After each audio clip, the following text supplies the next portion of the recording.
Hi guys, तर सर्वांना कोजागिरी पौर्णिमेच्या हार्दिक शुभेच्छा। तर तुम्ही बघताय जसं की पूजा केली आणि आज सोसायटीमध्ये भोंडला हा जो उत्सव आहे, जो सण आहे तो होता। जो सगळ्या महिलांनी हा उत्सव ऑर्गनाईज केला होता।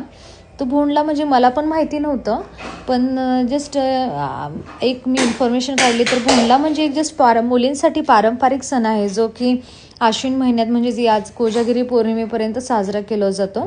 मुली गोल उभा राहतात आणि त्याच्यामध्ये हत्तीची आकृती काढतात, त्याच्यानंतर भोंडल्याची गाणी म्हणतात। तर हा सण एक प्रकारे मैत्री, आनंद आणि एकतेचे प्रतीक आहे असं म्हटलं जातं। तर शेवटचा भोंडला हा कोजागिरी पौर्णिमेलाच केला जातो। तर असा हा भोंडला सण आमच्या सोसायटीमध्ये केला होता।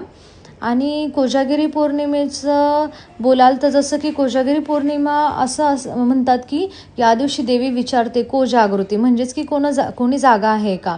तर जो भक्त म्हणजे जे या दिवशी रात्री जागरण करून पूजा करतात आणि चंद्रदर्शन करून दूध पितात, त्यांच्या घरी लक्ष्मी मातेची कृपा होते आणि धन समृद्धी प्राप्त होते। म्हणूनच म्हणजे या रात्री जागरण करून चंद्रप्रकाशात दूध पिण्याची प्रथा आहे।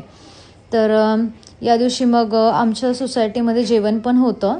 त्याच्यानंतर आम्ही जेवण केलं आणि खूप असे सगळे मिळून मस्त जे कोजागिरीचं दूध आहे त्याची पण व्यवस्था केली गेलेली होती। तर आम्ही इथे खूप एन्जॉय केला असाच।